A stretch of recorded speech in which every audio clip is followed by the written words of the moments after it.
Hi, welcome to Big Time Paranormal. My name is Larry Gonzalez, and I'm very pleased that you're here. And just like last week, we have a lot of stuff to cover, so we're going to get right into it. Okay, so the first bit of news that we're going to have this week is about some Bigfoot researchers reveal some of their findings.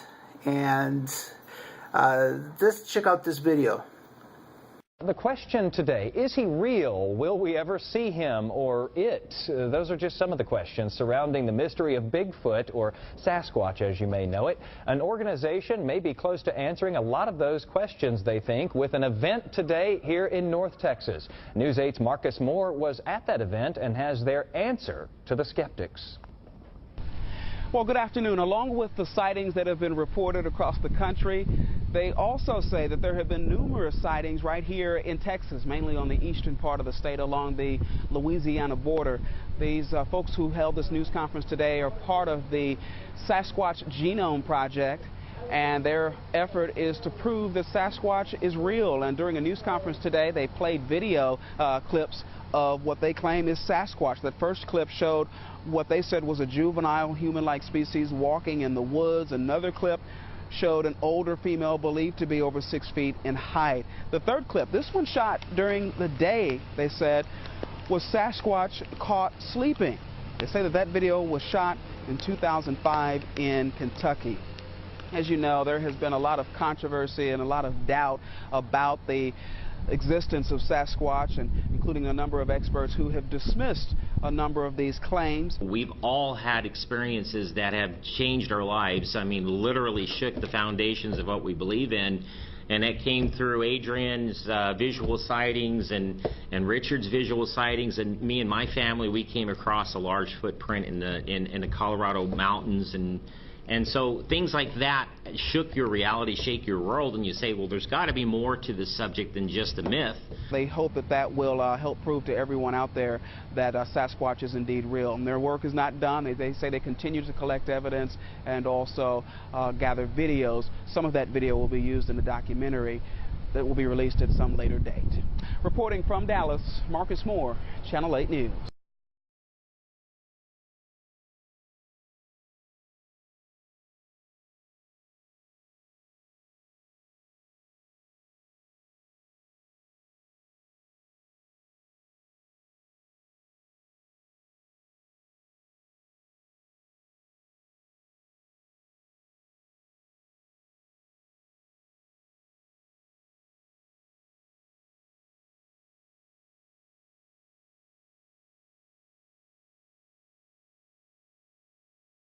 So good for them, they're getting the news out. Unfortunately, as you saw in that video clip, there wasn't a whole lot of people at the press conference, but the effort's being made. You know, like I've said before, if you have circumstantial evidence, you can convict somebody of murder. When it comes to Sasquatch, even circumstantial evidence doesn't get the job done, unfortunately.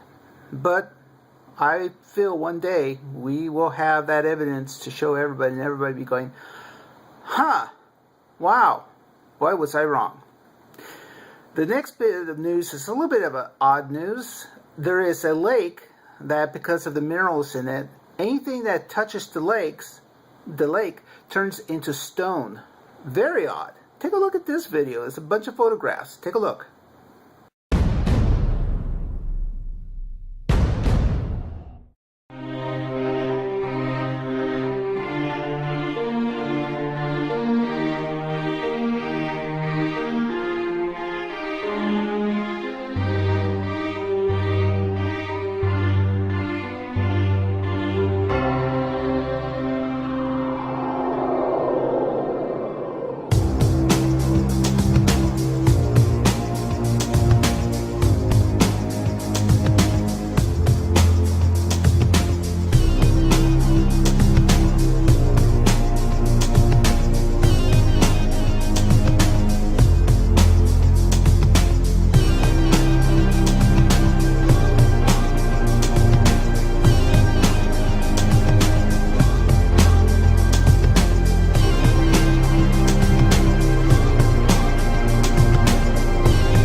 So as you saw, it's very odd. I've never seen anything like it, and I guess you can guess where I'm not going to go fishing or swimming or anything like that. The next story is a story that's out of China. Now, when I saw these reports on Big Time Paranormal on Facebook, I couldn't believe it. I thought they were fake. But when I started really digging into it, I discovered it was real. And that is that these hornets in China, they're about this big. And they're attacking people in China. Take a look at this video. You won't believe the size of these things.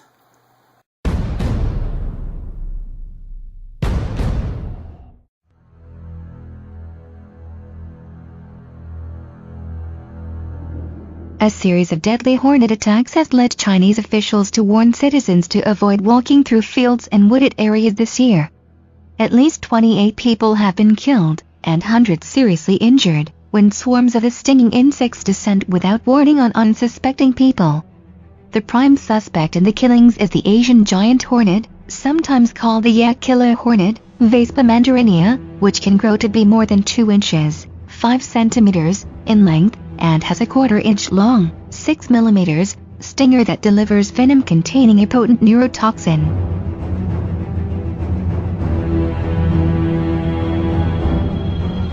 Most of the attacks have occurred in Shaanxi province, the South China Morning Post reports. One victim suffered acute renal failure after being stung by hornets. The man claimed the hornets chased him over a distance of more than 650 feet, 200 meters.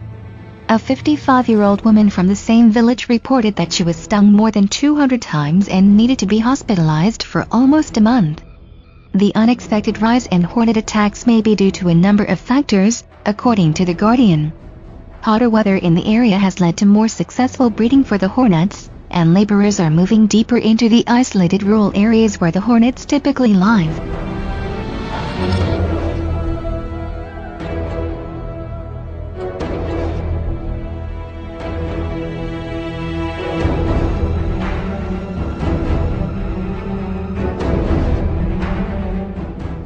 So there you have it.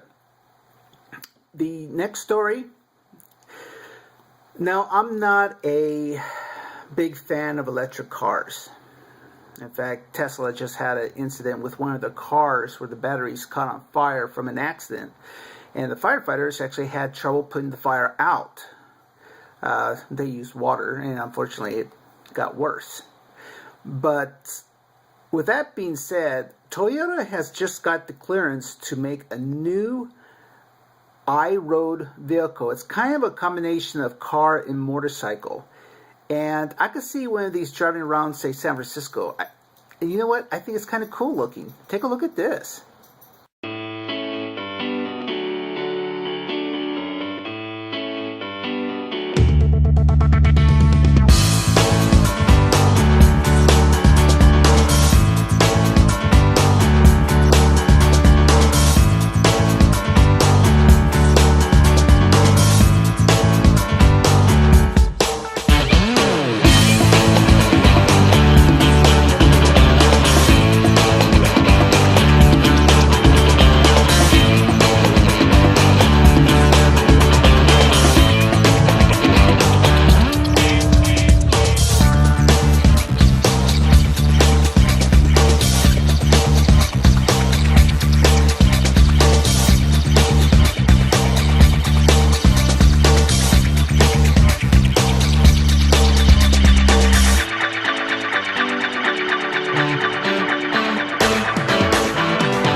Like I said, they are just going into production, and they're going to be coming out in 2014. I'm not sure when they're going to come out, maybe by springtime. But like I said, I could see these in very tight cities like San Francisco. Any of you have been to San Francisco know how it's like, or any community or city that's, tight in space on the streets. The next story is actually a story that's pretty interesting because no one thought this could happen. And this is at the very, very beginning. Now, a lot of you are familiar with the Star Wars movies. And you know about the lightsaber. Now, you would say, well, lightsaber, that's impossible. But scientists have found a way to kind of make it work. And like I said, this is the very, very beginning of solving that puzzle on how to make one work. Take a look at this video. To hell with your demands for a flying car. Scientists have been busy with something more important. Behold, the lightsaber molecule. It's just like this, except not really. This is not the explanation you're looking for, is it? Patience, Padawan, we're getting there. You see, only in Hollywood could beams of light stick together. In the real world, they simply pass through one another. Well, that was the conventional wisdom before one physics professor from Harvard and one from MIT teamed up. Until now, light matter has existed only in theory. At the Center for Ultra-Cold Atoms, Mikhail Lukin and Vladan Vuletic shot photons through a cloud of rubidium atoms in near absolute zero temperatures. A writer for Geek.com says the key was to create a special medium in which photons can interact strongly enough that they attract one another as if they have mass. Those photons bumped into the atoms in a way similar to the way regular matter would. In the process, the photons slowed down enough to bump into each other and bond into molecules. Gizmodo's Adam Clark Estes explains this is what's known as the Rydberg blockade, which states atoms neighboring an atom that's been excited cannot be excited to the same degree as the initial atom. So instead of going on forever, the beams of light bond together. Yes, like a lightsaber, but they've amassed like way less than this much, so a subatomic amount of the stuff. But this matter still matters, size aside. The letter, published in the journal Nature, indicates the observation opens the door to potentially groundbreaking research in quantum computing. There you have it, real science. It's okay, Star Wars geeks. Our new light matter master Lukin says this discovery isn't exactly as far away from science fiction as you might think. It's not an inapt analogy to compare this to lightsabers. The physics of what's happening in these molecules is similar to what we see in the movies. For Newsy, I'm Nathan Byrne. Multiple sources, a broader view. So, I'm a big Star Trek, Star Wars freak. I love those movies. So it's very exciting to see technology. Obviously, whenever movies like that are created, scientists are going, I wonder how I can make that work. Example, your cell phone, laptop computer, smartphone. So anyway, that's it for the news. Now we're going to go into the special features. The special feature that I came up with this week has to do with something called the Jersey Devil. Now this video is a few years old, but I think it gives a very good, accurate description of what the legend is. So let's take a look at the video about the New Jersey Devil. It's February 15th, 2007. This is filmmaker Darren DeBerry, going to look for the Jersey Devil.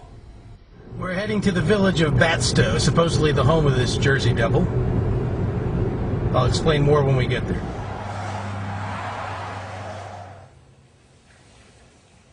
The mystery and the wonder of the woods. What makes it so attractive? It could very well be a reminder of the days before overexpansion. The days that men built their own homes, lived off the land. One of the oldest New Jersey legends is the legend of the Jersey Devil. It's been told at many Jersey campgrounds, parks. It's one of the oldest campfire stories there is. There are many variations on the story, one of which says that Mrs. Leeds, during terrible labor pains with her 13th child, cursed it and said she wished it would be a devil. Some versions say the 13th child of Mrs. Leeds came out looking like a devil. Other legends claim it was born normal and then transformed in front of the family and feasted upon the family. Some say Mother Leeds raised the child in a basement, threw meat down to it, kept it in the dark. And one night, on a lightning storm, it escaped. Every town has its boogeyman. Every street, its haunted house. New Jersey has the legend of the Jersey Devil. Why is man so fascinated with evil? Have we conjured up the Jersey Devil? Or is it truly in the parks and in the pine barrens of New Jersey watching us, hidden away for years? How does one describe a week over 100 years ago where over 1,000 people in different parts of New Jersey saw this Jersey Devil? One legend says not to say his name 3 times, for he will appear once it is said. There's been books, hoaxes, movies about the Jersey Devil. Is it real, or just a product of our imagination? Or just a misunderstood creature? Truly, how bad could this be, saying his name 3 times? Jersey Devil, Jersey Devil, Jersey Devil. If he even exists. This is Darren DeBarry, signing off.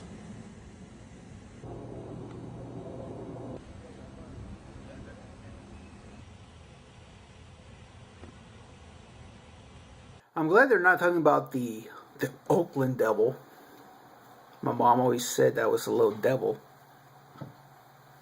So I'm glad there's not a legend about me. So anyway, like I said, every week I'm going to try to bring something paranormal, a story. So if you're not familiar with a certain legend or crypto or something, we'll try to bring it on here so you get familiar. And it actually works real good for me too, because I get familiar with these things too. I have to do more research than what you guys actually see. So it's a lot of fun for me. Now, like I did last week, we're going into the Halloween season. Halloween's just a few weeks away now. And so we're going to take a look at 3 different movies from 3 different decades. And you will definitely see a difference in the style and the way these movies are done. So let's take a look at the very first one. Now, last week I had spoken about Hammer Films. Hammer is out of England, and they went into the genre of horror. Now, the very first movie they actually did was The Curse of Frankenstein. The movie starred Christopher Lee and Peter Cushing, and it was such a success that it was able to produce other movies like Dracula and The Mummy and so on like that. And it became more of a horror goth horror, however you want to put it. And it really set a new tone for horror movies. So let's take a look at an actual clip of that movie. Sorry, I'm shaking, I'm moving the table. But here's a clip from that movie.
Okay, so that movie was done in 1957, and it set the pace for, like I said, Dracula in 58, The Mummy in 59.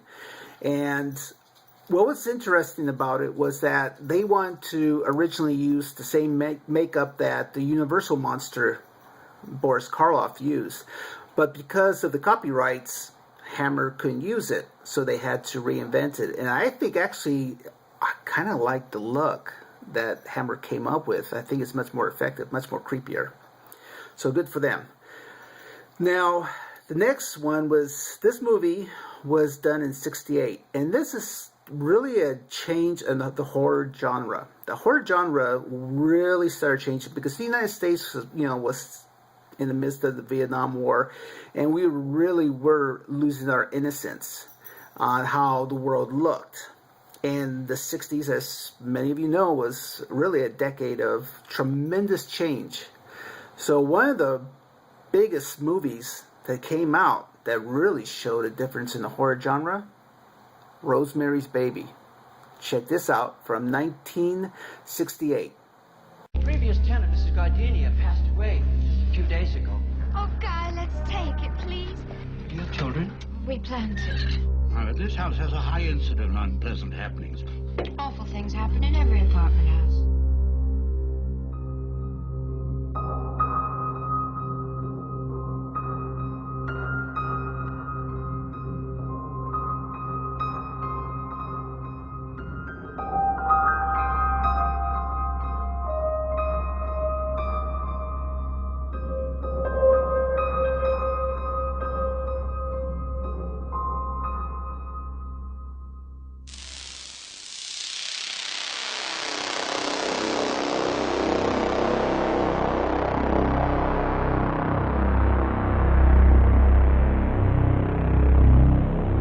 There you got. Now, like I said, Rosemary Baby, nothing has been seen like that before. So Mia Farrow, who was Rosemary, became a humongous star because of that movie.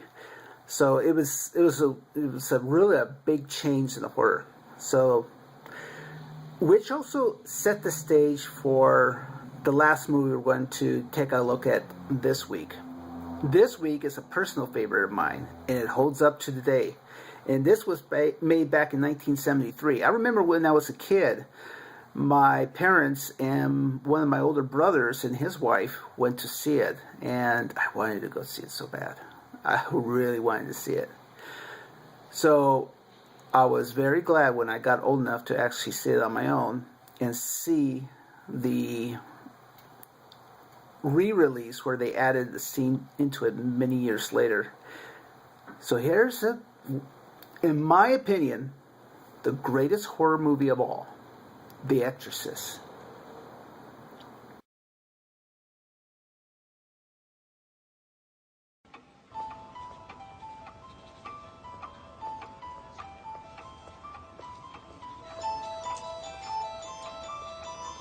What you do today?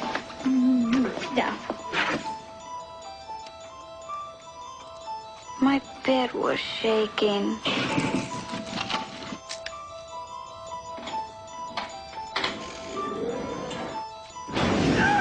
Do you think I should take her to a psychiatrist?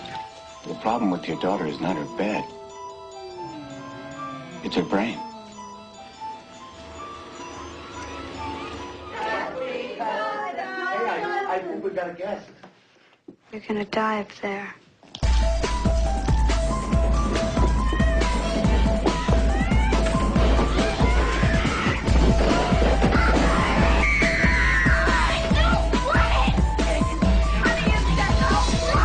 You're gonna feel a little stickier. Why this screw? Doesn't make sense.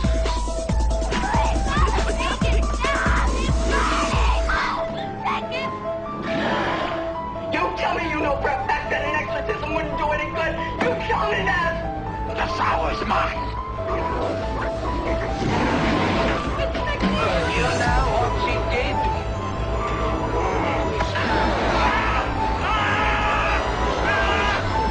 You help her, don't you? Intentionally.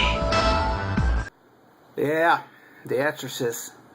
Now you can imagine Linda Blair for years after that, anytime she had a date. I wonder if they actually saw that little girl with all the makeup and go, you know, Linda, I like you, but you're kind of creepy.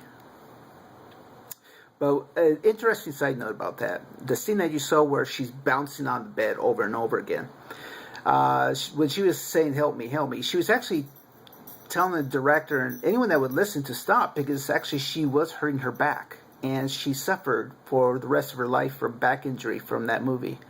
So that's what happened there. But that's pretty much it for this week. Now, the good news is I'll be back next week. Oh, that's fantastic news. Yay! But the other good news is that on Big Time Paranormal on Facebook, we reached 2,000, and now we're up to, I think, 2010. And so thank you for being there for us. And remember, every week, come to WWPN, Worldwide Paranormal Network, on Tuesday nights on Ustream.com. Tell your friends, let everybody know that there's great guests each and every week. And this is the one place that you also find me, mostly because of how much I charge WWPN. So, if you like this segment, remember, come on over to Big Time Paranormal on Facebook and take a look. What you see here is just a sliver of what you'll find there. So, remember, today is your day. Go out and make it happen. And we'll see you next week with a new round of Halloween stuff. See ya. Bye.